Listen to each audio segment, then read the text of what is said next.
Éric Ciotti. Bonjour. Merci beaucoup d'être là ce matin. On redoutait une 6e nuit de violence. D'après les premières informations de la nuit, elle a été plus calme. Il y a tout de même encore 157 interpellations. C'est tout de même beaucoup moins que les 719 de la nuit précédente. Est-ce que vous y voyez le début d'un retour au calme ? En tout cas, je l'espère et je le souhaite. Et nous avons, en tout cas, tous les républicains, tous ceux qui veulent protéger la République, appelés à ce retour au calme. Il est nécessaire, il est indispensable. Notre pays a besoin de paix civile, a besoin de sérénité. Et pour cela, il fallait que la République montre aussi sa force face à cette barbarie qui s'est déchaînée, cette violence inédite, ces pillages, ces incendies criminels qui ont dévasté des centaines de bâtiments publics, des écoles, plus de 200 écoles ont été atteintes, des mairies, ce qui est totalement insupportable. On s'est attaqué, ils se sont attaqués à la République et il fallait que la République résiste, même si elle a montré aussi beaucoup de faiblesse. Alors, il faudra en tirer toutes les leçons. On va parler justement de ces leçons. Juste un mot sur la manière de répondre. 45 000 policiers et gendarmes depuis plusieurs nuits maintenant. Je le disais à l'instant, vous aviez demandé le déclenchement de l'état d'urgence. Est-ce encore utile aujourd'hui ou considérez-vous que d'une certaine manière, ça y est, la vague est passée ? L'état d'urgence est un outil qui offre à nos institutions des armes supplémentaires. Les perquisitions administratives, l'assignation à résidence, l'interdiction, la possibilité d'interdire de manifester, pas partout. Je le proposais dans les territoires où il y avait le plus de violence. C'est au gouvernement aujourd'hui d'apprécier la situation. Il faut être très vigilant pour que l'incendie ne reprenne pas. Mais il semble que la situation soit aujourd'hui mieux contrôlée. Alors sur justement la réponse politique, le président de la République a réuni hier sa première ministre, plusieurs membres de son gouvernement. À l'issue, il a confié, c'est ce qu'indiquait la présidence de la République, vouloir prendre le temps de qualifier les événements avant d'en tirer les conclusions. A-t-il raison de vouloir ainsi prendre le temps ? Je crois que les conclusions, nous les connaissons. Ce sont les mots qui rongent notre pays depuis des années. Depuis de trop longues années. Derrière tout cela, il y a l'immigration de masse, il y a la faillite d'un modèle éducatif, il y a l'absence de responsabilité parentale, ou en tout cas l'affaissement de la responsabilité parentale dans certaines familles. Il y a aussi la réponse pénale, la sanction qui n'est plus adaptée à l'augmentation de la violence. En 10 ans, le nombre de coups et blessures volontaires dans notre pays, il y en a en moyenne 1000 par jour, a augmenté de 50%. Le nombre d'homicides et de tentatives d'homicide en 10 ans a doublé, même plus, 111% d'augmentation. Nous sommes dans une société beaucoup plus violente. Nous sommes face à des personnes qui défient la loi, qui n'ont plus peur de l'uniforme, qui s'attaquent aux policiers, mais qui s'attaquent aux pompiers, qui s'attaquent aux élus. On l'a vu donc. Face à cette montée de la violence, face à ce défi à l'autorité, il faut rétablir une sanction plus ferme, plus dissuasive, une réponse pénale mieux adaptée. Alors, on en débattra dès cet après-midi. Absolument. Il y a la loi justice d'Éric Dupond-Moretti qui arrive à l'Assemblée. On va prendre tous les problèmes que vous venez de lister un par un parce que ce sont des thèmes très lourds et qui ne sont pas forcément tous liés ensemble. Justement sur la qualification du moment. Ça fait plusieurs mois qu'on entend, et vous avez aussi, vous, employé certains de ces mots.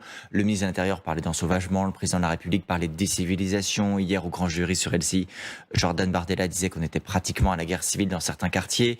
Il y a le syndicat de police Alliance avec UNSA Police qui a dit « nous sommes en guerre ». Quel est le mot, vous, que vous utiliseriez pour qualifier cette situation ?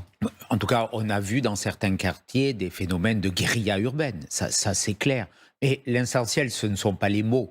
Ne tombons pas dans un débat sur les mots qu'on pourrait ou ne pourrait pas utiliser. Le constat, nous le faisons, c'est une augmentation insupportable de la violence qui a atteint un degré inédit. Et face à ce constat, il faut agir. Il ne faut pas tomber dans la séquence habituelle, l'émotion, la communication et la banalisation. Et quand le président de la République parle encore, sans doute, d'une forme de débat ou de consultation ou de commission, le fait je crois que ce n'est plus le temps. Demain recevoir 200 maires à l'Élysée pour dialoguer avec eux, il ne faut pas le faire ? Qu'il le fasse, ça ne peut pas faire de mal. Naturellement, c'est opportun d'écouter les maires. Je pense qu'il les écoutera. C'est bien. Mais ce qu'il faut aujourd'hui, c'est agir. c'est qu'il nous réponde sur la question de l'immigration. Parce que c'est notre Mais est-ce texte, qu'il a pas raison c'est le référendum qui arrêtera Éric l'immigration. Ciotti, vous dites justement, on veut être entendu. On peut dire, il fait la démarche, écoutez des maires. Il demande à la Première Oui, mais ministre de recevoir les présidents des groupes politiques. Il va voir le président du Sénat, président de l'Assemblée. Il va écouter et entendre vos propositions. Très bien, mais nous verrons ce qu'il en sort. Voilà. Ce que je dis solennellement, c'est qu'il ne faut pas que ça soit une énième séance de communication impuissante. Parce que ça, les Français ne le supportent plus. Nous attendons, nous voulons, nous exigeons, les Français attendent, exigent des actes très concrets, de la fermeté, beaucoup plus de places de prison. Je défendrai un amendement dans ce sens pour que nous ayons 80 000 places de prison en 2027. Parce qu'aujourd'hui, les peines sont déconstruites, elles sont aménagées, elles sont mal exécutées, parce que nous manquons cruellement de places de prison proportionnellement à la montée de la violence. Vous avez Donc, eu un il faut échange une avec réponse. le gouvernement sur cette idée de porter encore plus haut l'objectif de place de prison? Oui, absolument. J'en ai échangé avec le garde des Sceaux. Vous Je m'en a-t-il suis dit entretenu avec lui la semaine dernière. Nous verrons sa réponse dans l'hémicycle. Mais en tout cas, le groupe des Républicains à l'Assemblée nationale, avec son président Olivier Marleix, nous avons déposé un amendement qui va dans ce sens. Et je le dis très clairement, je conditionnerai mon vote sur cette loi de programmation sur la justice, où il y a des moyens supplémentaires. Je ne pense pas suffisant par rapport à l'ampleur de la tâche, Vous le considérez ce seul amendement? à cette réponse pénale. Nous aurons beaucoup d'amendements, mais en tout cas, je crois qu'il faut sortir d'une forme d'angélisme sur cette question. Le président de la République, quand il a été élu en 2017, avait promis, c'était dans son programme, 20 000 places de prison à l'horizon 2022. Mais là, Éric Ciotti- 1900 ont été construites. Il a différé cet engagement à 2027 pour 15 000. Nous voulons qu'il aille beaucoup plus loin. Il avait dit effectivement que c'était étalé, mais vous l'avez vous-même souligné. Éric Dupond-Moretti dit que c'est une hausse inédite du budget. 11 milliards d'euros en 2027, l'embauche de 10 000 personnes, dont 1 500 magistrats. Est-ce que tout ça, au contraire, c'est pas souhaitable? Ça Ça ne justifie pas un vote positif. va naturellement dans la bonne direction, mais nous le disons dès aujourd'hui, par rapport à l'ampleur de la tâche, par rapport au retard accumulé, par rapport à la comparaison avec d'autres pays qui consacrent beaucoup plus de moyens à la sécurité et à la justice, on reste en retard. On reste très en retard. Vous savez, quand on dépense 1 000 euros d'argent public, on dépense aujourd'hui à peine 15 euros pour la sécurité et 7 euros pour la justice. Donc, est-ce que c'est responsable? Est-ce que c'est à la hauteur des défis? Il faut nous armer beaucoup plus, juridiquement, budgétairement, moralement, je dirais aussi, d'où le débat sur l'école, face à la montée de la violence, de la criminalité, parce que là, on parle de criminalité. Ceux qui ont brûlé, ce sont des criminels. Vu l'ampleur des débats et la gravité de la situation dont vous parlez, hier sur ce plateau, l'ancien président François Hollande disait qu'il doit y avoir aussi dans le pays une forme d'unité nationale. À chaque situation de crise, on se pose la question d'un gouvernement d'union nationale. Est-ce que vous considérez que les conditions sont réunies aujourd'hui pour que la donne politique soit différente? Je ne parle même plus de l'accord avec les Républicains et la majorité. Tout ça paraît d'ores et déjà dépassé, mais de se dire qu'il faut qu'il y ait une forme d'union justement pour régler tous ces problèmes ensemble. Est-ce que vous verriez cette configuration politique? J'ai réagi dès le début de ces événements terribles par un appel à l'unité nationale. Voilà, c'était le sens mais qui ne va pas de ma jusqu'au gouvernement d'union nationale. Je crois que ne mélangeons pas tout. Dans ce moment qui met en danger la République, et les Français ont eu peur que leurs institutions s'affaissent. Heureusement que nous avons eu le courage de nos policiers, de nos gendarmes, qui ont tenu la République. C'est eux qui l'ont tenue face aux barbares. Eh bien, il fallait de l'unité. Il fallait soutenir nos policiers, nos gendarmes, je l'ai fait, les Républicains l'ont fait, soutenir ceux qui les dirigent, et notamment le ministre de l'Intérieur. Je dis que le maintien de l'ordre a été bien assuré, les policiers ont été globalement présents. Il y a eu un problème de nombre dans certaines communes, notamment des petites communes qui ont été moins protégées. Mais globalement, on avait besoin de cette unité. Le débat politique, c'est autre chose. Sur la question des policiers, il y a une cagnotte qui fait polémique parce qu'elle réunit déjà plus de 800 000 euros pour soutenir le policier qui est mis en examen pour homicide volontaire après la mort du jeune Naël. Est-ce que vous considérez que c'est une bonne démarche? Est-ce que vous la soutenez, cette cagnotte pour le policier? Moi, je dis qu'il ne faut pas d'instrumentalisation. Il y a une cagnotte qui vient d'une origine politique, c'est peut-être pas sain. Il y en a une autre qui vient de motards, je crois, de la police nationale. c'est une démarche que j'entends, que je comprends, qui me paraît pas contraire à nos principes. Bien au contraire, qu'on soutienne la famille d'un policier qui est aussi dans une épreuve aujourd'hui, ça me paraît pas choquant. Qui est mis en examen pour homicide volontaire. Mais sa famille est dans une épreuve. Les circonstances diront s'il est coupable ou non. C'est à la justice de le dire. On ne peut pas au préalable faire des procès médiatiques, mais il y a une famille qui souffre et il y a des policiers qui sont solidaires et qui l'ont dit. Vous avez donné, vous, pour cette cagnotte? Non, pour l'instant, non. Mais vous pourriez le faire? Je pourrais le faire. Vous avez souligné aussi tout à l'heure que des bâtiments ont été visés. Nos mairies, bien sûr, ce week-end a été marqué naturellement par l'attaque contre un maire Les Républicains, Vincent Jeanbrun à l'Haye-les-Roses, dans le Val-de-Marne. Il y a un appel qui a été lancé pour un rassemblement devant les mairies aujourd'hui, à midi. À l'Haye-les-Roses, ce sera à 15h, pour d'autres communes à 18h. Est-ce que cette initiative apporte quelque chose? Est-ce qu'elle fera avancer, de votre point de vue, la situation de notre pays, au-delà de l'aspect symbolique, bien sûr? Je crois qu'elle est importante. Je serai à 15h personnellement à l'Haye-les-Roses, aux côtés de Vincent Jeanbrun. J'étais jeudi dernier à ses côtés, dans une cité où une mairie, enfin une annexe de la mairie avait été incendiée, où une villa avait failli brûler. On a vu avec Vincent Jeanbrun les habitants qui avaient vécu une nuit quelque part de terreur. On a vu ces inscriptions, brûle la mairie, brûle les keufs. Le lendemain, elle me visait personnellement d'ailleurs, dans cette cité. Vous-même, vous avez craint pour votre sécurité? Ou vous craignez aujourd'hui pour votre sécurité? Non, c'est pas le sujet. Je crains pas. Mais il y a cette situation où de plus en plus d'élus sont attaqués, sont menacés, sont pris à partie, parce qu'on s'attaque au symbole de la République. On s'attaque à l'uniforme. On a vu et on a entendu des commentaires disant il y a une émotion et il y a une colère contre les policiers. Mais cette colère, pourquoi elle se porte contre les élus? Pourquoi elle se porte contre les sapeurs-pompiers? Parce que ceux qui sont animés par cette haine de nos institutions veulent détruire la République et ils s'attaquent au principe d'autorité. D'où la nécessité, parce que le temps des réponses doit venir, d'avoir des sanctions beaucoup plus lourdes, des peines planchées, des peines minimales systématiques pour ceux qui touchent un uniforme de la République ou un symbole de la République, que ce soit un gendarme, un pompier, un policier, un militaire, un élu, un médecin, qui sont quelque part les cellules vitales de notre démocratie. Vous dites une peine planchée, quelle serait pour vous la peine souhaitable? En tout cas, il faut aggraver les peines.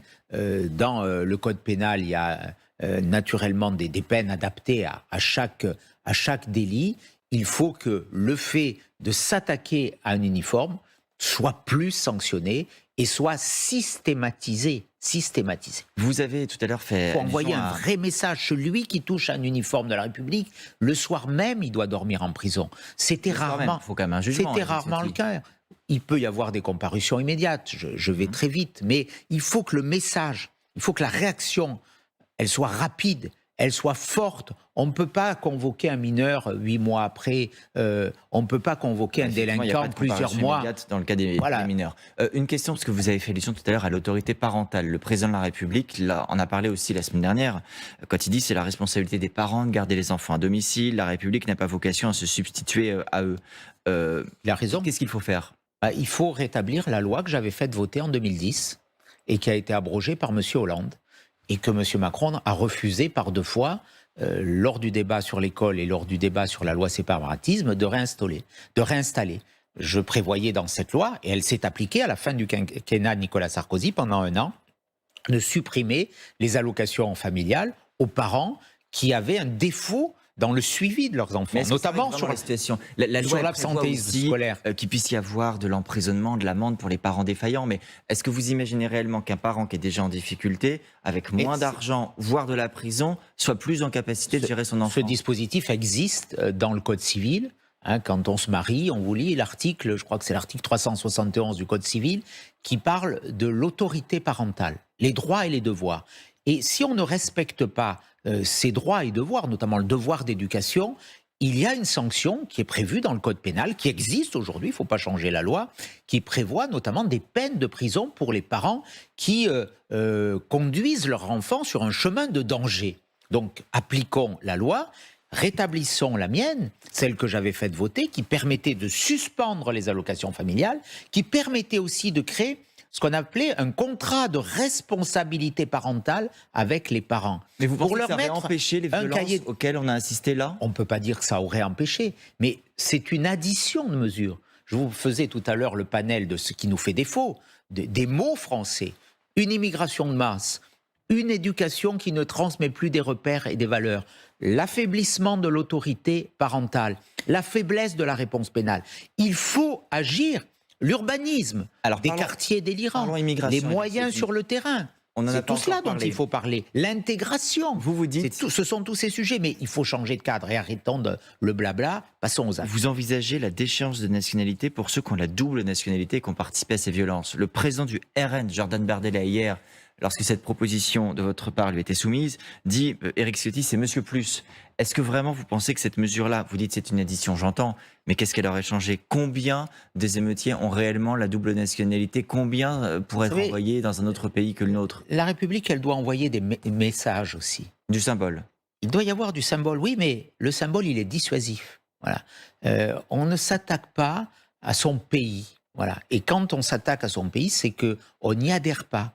Et ce principe, voilà, quand il y a une double nationalité et qu'on commet un crime, quand on incendie un bâtiment, on s'attaque aux intérêts fondamentaux de la nation. Quand on attaque une mairie, une école, et qu'on a une double nationalité, eh bien, il faut en payer le prix. Alors, il n'y a peut-être pas beaucoup de cas. Les enquêtes le diront. À ce stade, on ne le sait pas. On sait que, de façon empirique, l'immigration a joué un rôle important dans ces phénomènes, que cela a impliqué beaucoup de jeunes issus... Beaucoup de ces jeunes sont de nationalité française. Issus de l'immigration, ils peuvent avoir une double nationalité dans certains cas. Donc c'est aussi une des mesures. Je crois qu'il faut qu'on envoie le signe qu'on ne se couche plus, qu'on est debout, que la France réagit, qu'elle est forte et qu'elle ne faiblira pas. Vous disiez à l'instant, il y a aussi la question de l'urbanisme de ces quartiers. Hier sur ce plateau, Jean-Luc Mélenchon voyait aussi une explication. Il disait le contexte social. Il y a un contexte social, un contexte policier. Est-ce que vous croyez qu'il y a un contexte social? Est-ce que la situation sociale de ces quartiers explique aussi la violence? Ça, c'est la thèse de Madame Rousseau et de Monsieur Mélenchon, que les pauvres sont conduits à piller. C'était la justification de Madame Rousseau, qui est indigne, d'ailleurs, qui traduit une forme de mépris qui est insupportable. Non pas parce que la pauvreté engendrerait la violence, il y a des Français qui sont en difficulté, qui vivent dans nos villages, dans nos campagnes. Est-ce qu'ils vont piller? Est-ce qu'ils vont casser? Est-ce qu'ils vont brûler? Donc ne généralisons pas. Il y a aujourd'hui des formes de ghetto, de communautarisme qui se sont créées dans certains lieux, qui génèrent de la violence. Je récuse cette explication sociale.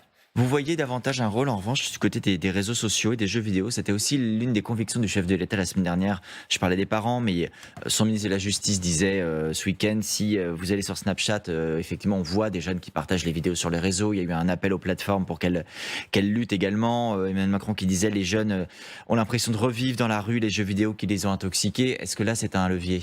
En tout cas, c'est un vecteur de propagation. L'incendie se propage plus vite. Et par rapport à 2005, c'était une grande différence. On voit que sur ces réseaux, des points de rassemblement, de réunion sont lancés instantanément. Donc il faut sans doute beaucoup mieux gérer dans ces situations de crise, voire de façon générale, sur l'accès aux mineurs de ces réseaux qui, de façon globale, n'amènent rien de bon pour cette jeunesse. Vous avez dit tout à l'heure... C'est une forme d'addiction. Beaucoup de pédopsychiatres le soulignent, extraordinairement dangereux. Vous avez dit que vous souteniez tout à l'heure le ministre de l'Intérieur parce qu'il fallait aussi soutenir nos forces de l'ordre. Est-ce que vous faites confiance au gouvernement pour régler la situation dans laquelle nous sommes? Aujourd'hui, je ne dirais pas ça. Voilà. Il y a eu un maintien de l'ordre qui a été assuré grâce à nos policiers, grâce à nos gendarmes, grâce à nos institutions. Et je salue ce travail.